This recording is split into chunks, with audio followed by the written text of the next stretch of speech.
Hey guys, welcome back to another episode of the Built Different podcast. In studio with me, I have Keith Waldrop. Did I pronounce that right? Yep, Waldrop. And I'm going to let him introduce himself. Awesome. Keith Waldrop, born and raised here in southern Missouri. CEO of Asymmetric Solutions, prior Recon Force Recon, and MARSOC Raider. Let's jump right into it. So, your military background, you said MARSOC Raider and Force Recon. Recon Force Recon, yeah. Okay, so what made you interested in the military? So I was always interested in the military. You know, I grew up down in southern Missouri here, a small town called Caledonia, which I don't expect many people to know where that's at. Graduating class, 28 people, give you an idea how small it was. You know, most people know Farmington. It's about another 35 minutes southwest of Farmington. Okay. But you know, I always wanted, you know, was drawn to, you know, military everything. You know, I grew up, you know, on 40 acres. Me, my brother, and sister in the middle of nowhere. So, you know, hunting, fishing, and, you know, riding bikes and that, and like the whole running around with guns and fighting for your country thing just always kind of intrigued me. And from the time as early as I can remember, that's, you know, all I ever wanted to be, all I ever wanted to do. And then, you know, as I got older, you know, watching more movies, you know, I had the VHS tapes of the SEAL training and the Marine training and Army Ranger and Green Beret training, and you know, I'd watch those and, you know, all the various movies, Platoon and Predator and all the other ones that everybody knows and remembers. And anyways, from, you know, 12, 13, I just decided that's what I want to be. Never, you know, I never had any intentions of, you know, going to college right after school. I was going to go serve and then, you know, go from there. And then, you know, when 9/11 happened, I was already speaking with a recruiter. 9/11 occurred, and like I said, I'd planned on trying to become a Green Beret Ranger/Green Beret. And the Marine Corps was able to get me out immediately, and there was a process for the Army that was going to take a little longer, so I ended up shifting gears and joined the Marine Corps. You know, my grandfather was a Marine. I don't come from a military family or anything, but my grandfather was a Marine. My father was not in the military. A couple of my uncles, you know, did some time, but it ain't like we're a military family. It's just what I always wanted to be. Always had a lot of respect for those guys, and you know, like I said, when it comes to movies and stuff like that, I watched enough of it that as a kid I was just programmed. That's what I want to be. What I want to do. So, I guess what drew you kind of to that side of, you know, MARSOC and stuff like that? What really interested you in that? Because that was, you know, the idea of being in a small team. You know, selected and assessed small group of guys that.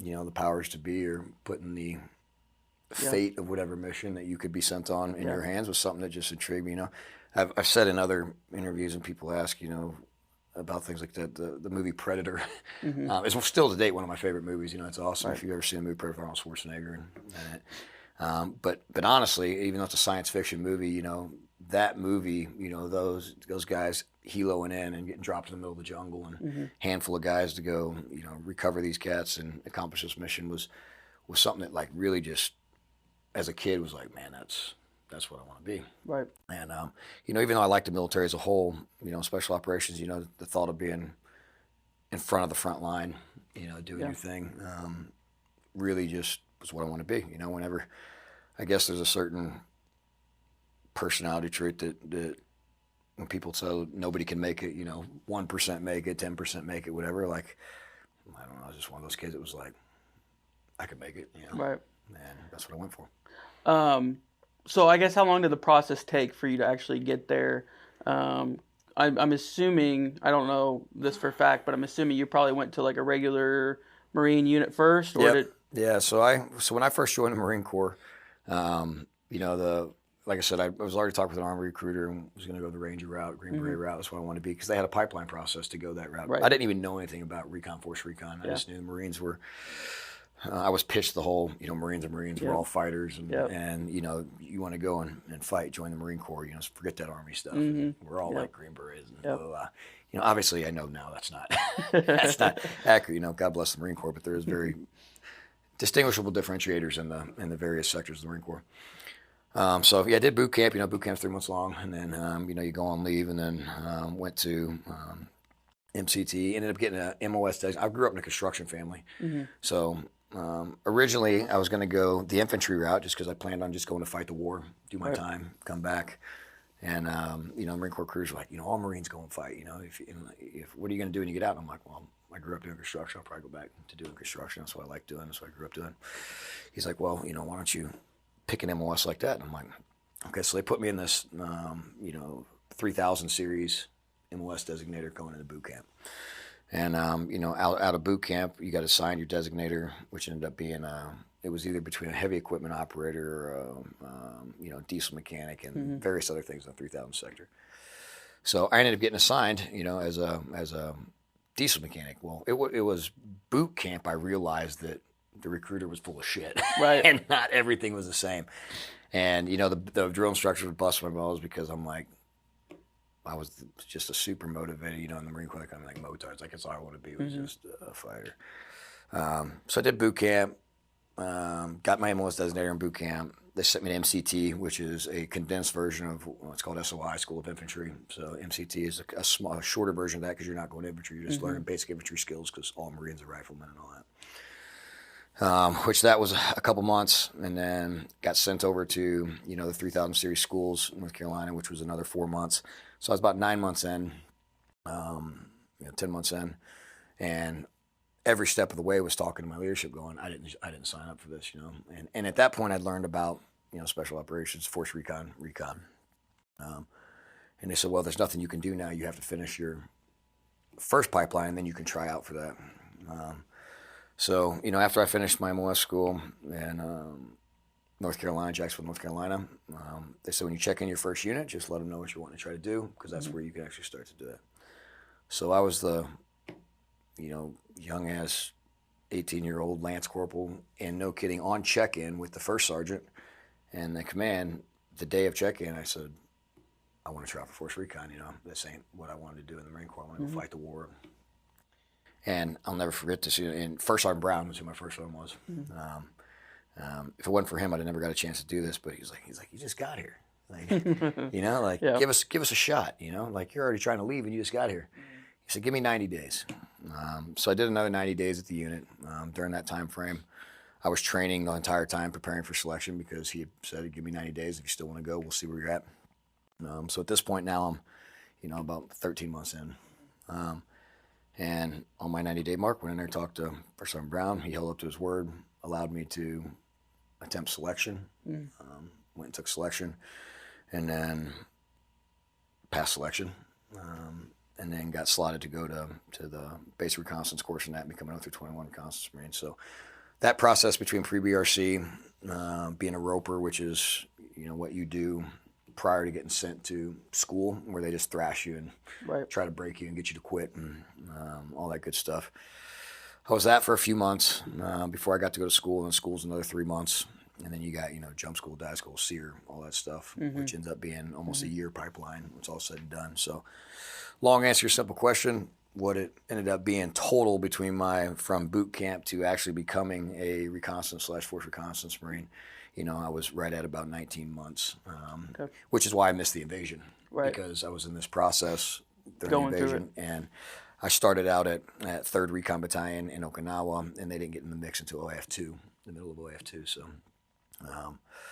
just under 2 years total process to finally make it into special operations. So you make it, and then so once you finally, do they call it graduate, or what do they call it at the end? Like, are you just kind of done, and then they assign you a unit, I'm assuming? And send you to that unit? So as soon as you finish the school and you pass the school, you get a new MOS designator, military occupational specialty designator, which is a numerical designator that tells the DoD what you are. In the case of a Recon Marine, it's an 0321. So once you get the 0321 designator, now your previous MOSs are put on the back burner, shows as previous school says, but now that's what you are, and that's how you get deployed and utilized. So I had taken, my initial screening and selection at 3rd Recon, and then did my pre-BRC/roper time at 3rd Recon, then got sent to school, did my pipeline, and then got assigned to 3rd Recon post my assignment of the 0321 MOS. Because at that point, you're officially an Ominous Dominus Reconnaissance Marine, which was the special operations of the Marine Corps back then. There was no Raiders. There was no MARSOC back then. So if you wanted to be special operations capable, which some people don't realize this, the Marine Corps didn't even get under SOCOM command until 2006 timeframe. So Force Recon was the special operations capability in the Marine Corps.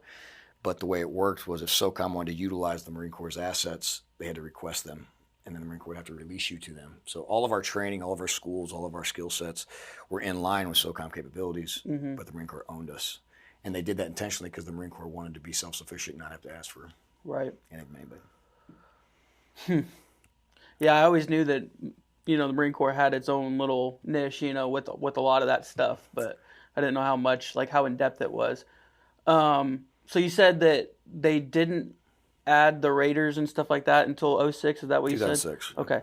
So where were you from that time frame? You were still just in that. So I was one of the plank holders that actually stood up the Raider community. So what happened is they stood down the Force Recon units, First Force, Second Force, and then hand selected people from, additional people from the reconnaissance community. Okay.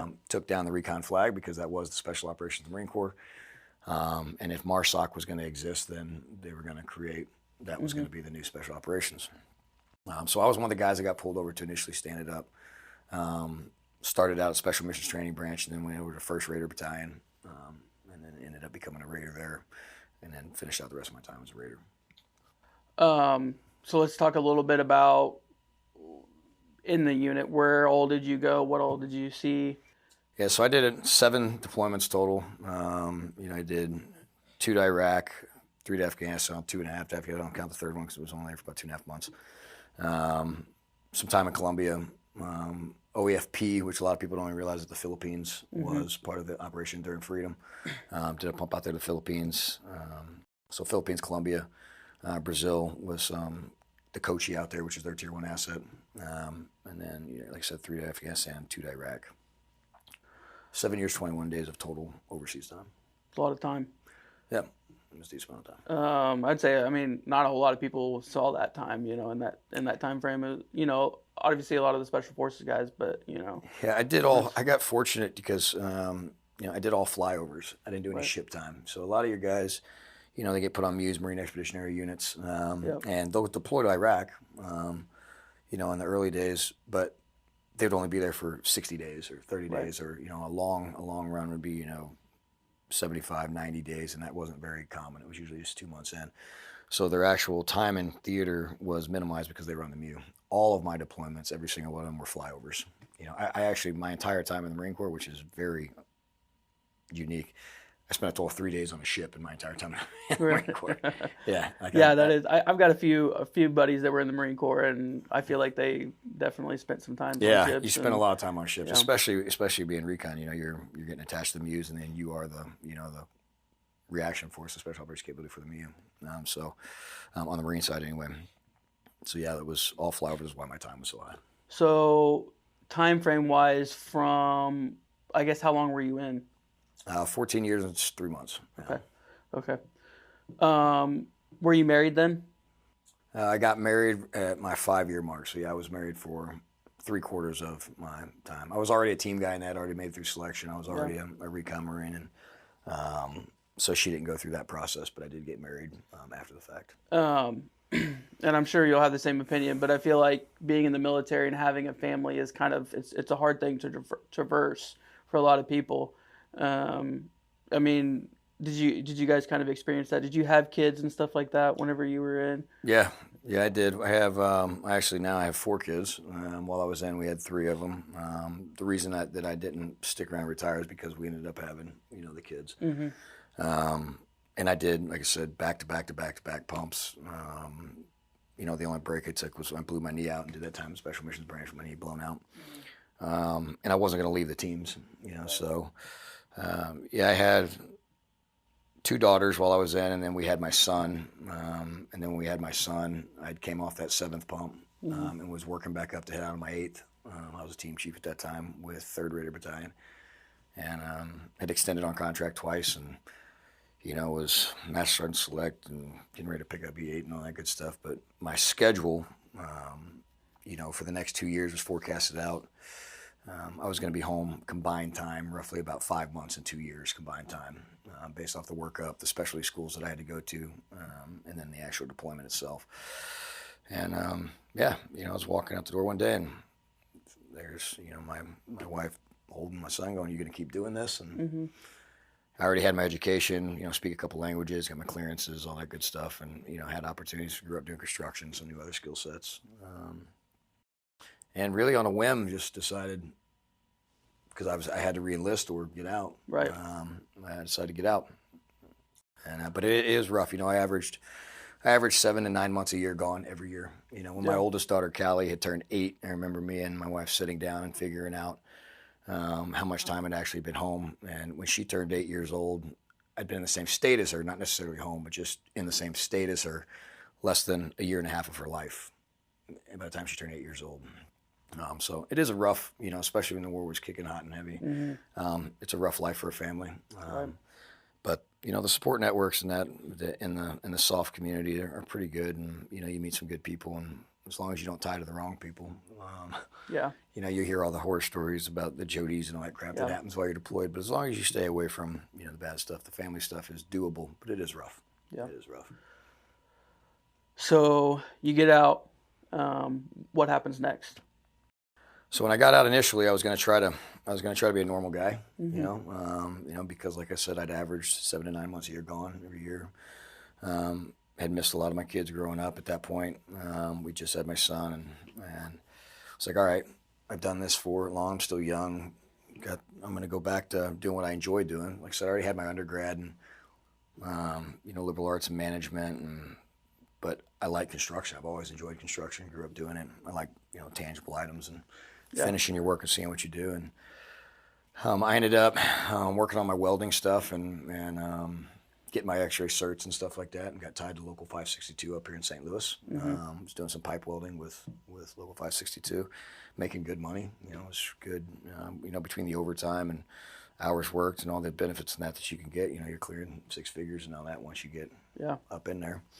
So I was doing well, but did that for about 9 months, and you know, some great guys there. I still keep in touch with them. You know, I still chat with those guys and grab a beer every now and then. But you know, very quickly was like missing the environment and the type of guys that, you know, I was around, which is probably what drives a lot of guys from our world, my world, back into what I do now. Right.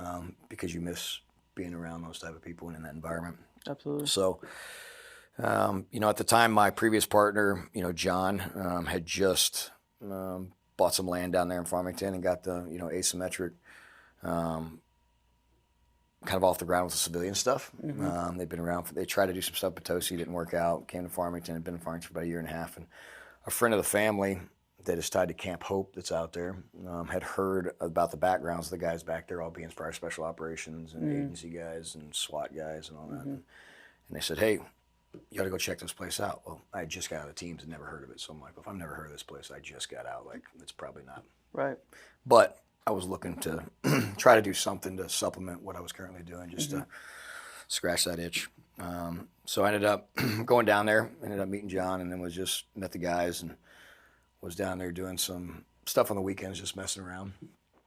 And then several months into it, John approached me saying, would you be interested in coming in on this with me and taking over the Farmington operation and kind of running stuff here? And I jumped ship and walked away from a good paying normal job and jumped right back into my old style of life and the entrepreneurial journey that I dove into with him at about a 80% pay cut and just, you know, scraping by to make it, just because, you know, the potential for the company was there. You know, it was really cool thing and could be a cool thing. Having coming straight out of the teams and being at several off-site private training locations, you could see what this place could be, you know, if it just grew. So I bought off on the vision, jumped in, and started doing asymmetric. But yeah, the beginning, I tried to just do the normal. So how long have you been with the company? 10 years. 10 years.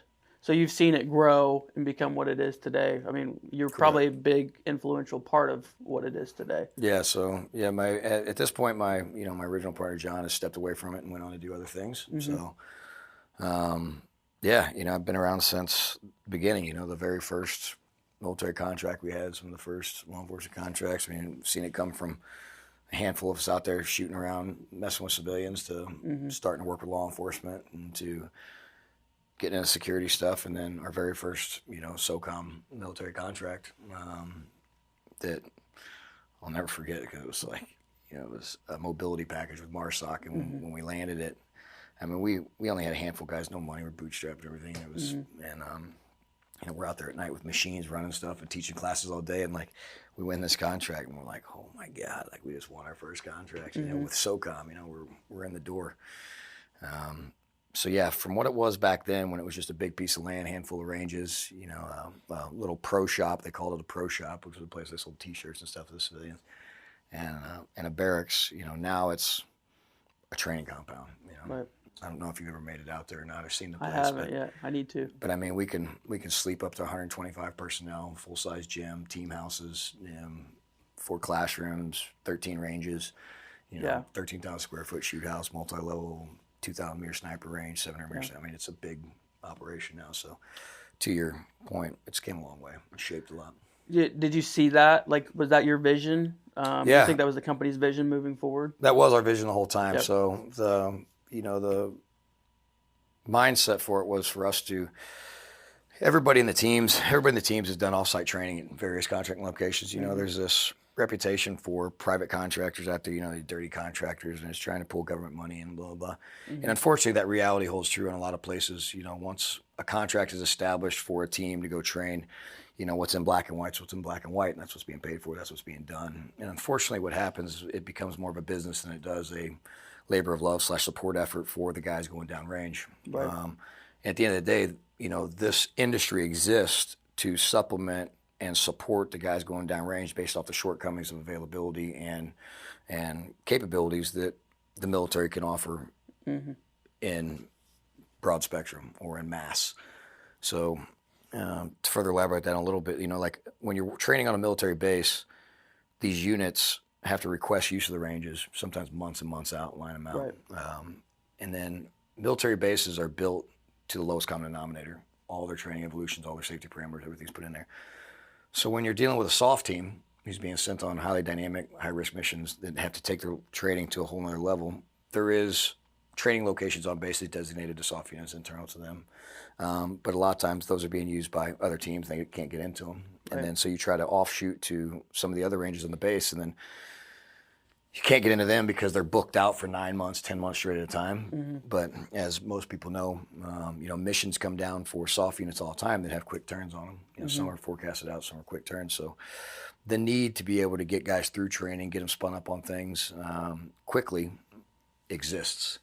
And that's why our industry exists, because it creates platforms of highly skilled individuals that have multiple combat deployments and experience to pass on to the new generation of warfighters, as well as facilities and locations that accommodate high-risk training with the minimization of deconfliction like a base requires. So it allows for quick turns on training requirements. What makes your company different from, there's a lot of different companies out. What makes you guys different? So I think the mindset is the biggest thing. There's a lot of places out there that got better accommodations, better facilities than that, because they're backed by massive, dollars. From the beginning, to your original question here of what was the vision? The vision was to create a location that, regardless of financial status, business success, what a contract says, we would always focus on the warfighter and what they needed to go downrange. When a contract comes in, a team's requested, for example, say an advanced CQB package, advanced close quarters combat, close quarters battle package. A lot of times the team will show up and they start working on this and they realize there's shortfalls and other things that they should be working on, and they can't really do what they originally intended to do. But if the contract is only set for that, a lot of places out there will say it doesn't matter what you need. This is what the contract's for. This is what you're going to get. So we didn't want to be one of those guys, regardless of cost, additional excess cost, in addition to what the contract covered, regardless of what the contract said. We always want to be a ground mindseted company that focused on the guys that are actually deploying and putting boots on the ground and exchanging rounds with, our adversaries downrange. So when they show up, we've always said that no matter what, right, wrong, or indifferent, we will accommodate what they need to the best of our ability. And we've held true to that. You know, we fortunately, even once we brought investors in to the mix, they have the same mindset. You know, from a business standpoint, I ended up getting my business degree, my MBA, through Washington University here in St. Louis. I know, don't ask me how I got in there. You know, I was like a diversity hire or something. They felt bad for me. But I Hail Married an application in there. I got accepted. So I did get to go to a really good business school, and I understand business in great depth and detail, and have been educated on it to understand the rights and wrongs of it. I could tell you, you know, the decisions that have been made for asymmetric from a business standpoint have been not great on several contracts on several fronts, because all we care about is the guys going downrange. Right. You know, your reputation is everything in our communities. You know, same thing in the police forces. It's that holds true in business in general. You know, when I say people are like, well, that holds true in business in general, but the soft community is so small and so critical, and so their expectation for perfection and dedication to cause is so high that you might spend 10 years building a good reputation, and one bad decision, one chip in the armor that makes it look like you're potentially not focused on those things, you know, 10 minutes and you destroy that reputation. So we just stayed focused on the things that mattered. You know, all of us have been deployed downrange. All of us had experienced off-site training locations that didn't seem to care for about anything besides the bottom dollar and, you know, the advancement of the company. And we'd said, no matter what, we're not going to be that. We're just going to make sure the guys going downrange leave this place and we can sleep at night knowing that we contributed to their potential survivability and increased lethality. And fortunately, even with those bad decisions and having to tell the investors over and over, like, yeah, you know, we lost money on this because we changed this and we did this, but, you know, the guys needed this, needed that.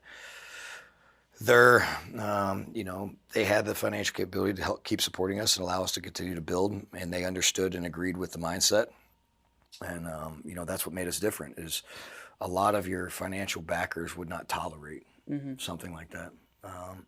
Their willingness to tolerate our dedication to cause and mission versus margin is what really made us different and has made us different. And, you know, we do the best we can with what we have. You know, the guys here, you know, from an industry standpoint, a lot of the guys that work here, you know, could go on to make more money doing other things at other places.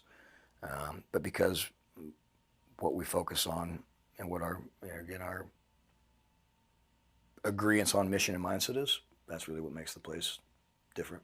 You use we and us a lot. It sounds like you guys are pretty tight knit, you know, community. And I feel like for that type of company, that's kind of what you need, is a good group of guys, with just like it would be, you know, with the Marines or anything like that. Just having a good group of guys working with each other and knowing what the other one's going to do next is kind of. It sounds 100%. like that's the whole.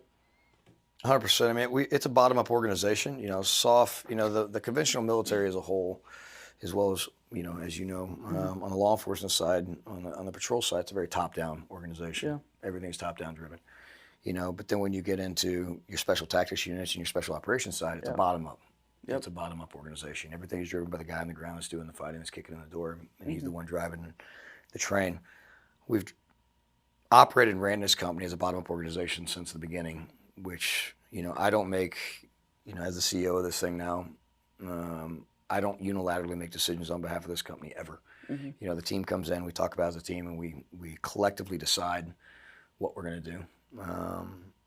All the way down to bringing people in and people going out. You know, when guys come in, they screen to work for the company. They come in, they have a screening process, and then we bring everybody in and we say, you know, what's everybody think of him? Does he fit? Does he not? Thumbs up. And it's got to be unanimous across the board. Everybody has to agree. And if everybody's good with it, then they come in. If we got guys that have doubts on them, then, you know, they'll continue their screening for a little bit. And if there's still doubts, then they just won't fit in. So to your point, there's involvement and contribution from even the lowest levels of the team at all times. And that is what makes a team, is because it doesn't matter if you're a new guy or an old guy that's been around forever. Your opinion and your input based off the fact that you even qualified to work here matters. And I think that helps build a team, and it does create a tight team. You know, and don't let me make it sound like that it's all rainbows and skittles all the time, because as you know, teams, there's still drama and, you know, guys fighting and stuff. But we are tight. You know, it's a pretty tight team. We've been through a lot of trials and tribulations, and the team is what makes it. How many guys do you have working for you? So 18 full-time, and then, you know, our 1099 cadre, you know, that list is a little bit under 50 guys, you know, bounces between 40 to 50 guys, depending on who's available and who's not, that we can tap into for various skill sets and capabilities. And, you know, all of them have been, you know, screened and evaluated before they even get rostered up onto it. So not a huge footprint. You know, we look really big online when you look at the various sites and all that stuff, but, you know, just 18 full-time guys, and that's including, you know, our gals behind the scenes doing some of the support stuff. And then the 1099ers we plug in as needed. So you kind of talked a little bit about like your customer base and stuff like that. It sounds like you guys are definitely heavy with the military, you know, doing contracts with them and stuff like that. I guess if someone was wanting to ask Asymmetric Solutions to train them for to help train their police force or the military or anything like that, what would be the first steps? Like, what would a customer expect? So usually an officer from a team, or you know, a guy from a soft team, or a military unit, whatever the case may be, like you just said, will reach out to us directly. You know, we're usually either found by, you know, most of the company's growth has been word of mouth. So either they'll hear about us from somebody else and then get the contact information, or they'll Google search whatever training skill set they're trying to find, and then our website will pop up and they'll contact us. But ultimately, the ground level guy usually reaches out and inquires about what we can do and how we can do it. That discussion takes place with our operational staff, tell them what we can and can't do. And then at a certain point, it gets turned over to the contracting officials, to where an official request from contracting comes through, and then we end up getting awarded a contract. So, but everything starts for the most part, especially on the, you know, the one-off, not the multi-year big contracts that are 5 and 6 and, you know, 7 years long. But the team level training, 99% of the time starts off from a ground level guy reaching out, inquiring, having a discussion with us if we can accomplish what it is they're trying to accomplish. And then it gets passed up to the upper echelons of contracting, and then a statement of what's called a SOW, a statement of work, is written up as to what we're going to provide them for training. We say, yep, we can do all that. We agree to it. Contracting then takes it. We sign a contract, and then they go. So that's the federal, the government, and you know, the law enforcement side. I just got one more question.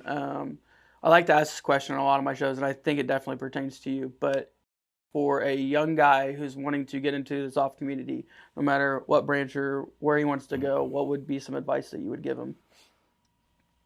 Train, mentally prepare yourself for it. You don't have to be the biggest, the fastest, the strongest, the smartest to make it into soft. But you have to have the mentality that no matter what they do to you and what situations you're put in, you're never going to quit, because you can break yourself in selection over and over and over again. As long as the words "I quit" never come out of your mouth, you can always try again and again. Whether you fail academically or physically, or you're injured, like I said, as long as the words "I quit" never come out of your mouth, you eventually can make it. You know, I've said this on other interviews. You know, there's guys I know that have went 3 and 4 times and then finally made it. You know, put themselves just through absolute terror and hell to try to be part of these units. You know, and if you've experienced the conventional military comparative to the soft world, you understand why they try so hard to get into it, because it is a very different environment once you've made it over. You know, the risk is higher, it's harder, blah, blah, blah, blah. However, once you're there, just the overall life in general is just the camaraderie, the lifestyle. It's worth the pain. So the number one piece of advice would just be mentally prepared to accept really potentially dying, because that's what the selection process does. It pushes you to a point where you think you're just done. You're done. You're gonna die. Being mentally strong and convincing yourself that no matter what they do to me, no matter what they try to do to me or actually do to me, I'm not gonna quit. Right. Would be the best thing anybody can do. And if that's something you're not willing to do, then you should second guess whether or not you really want to be part of these units, because that's what it's going to take. You know, throughout the selection process, is a complete and utter desire to be part of it, no matter what is done to you. I think that's a great note to end it on. Keith, thanks for coming on. Yeah, brother. Appreciate you. Appreciate you.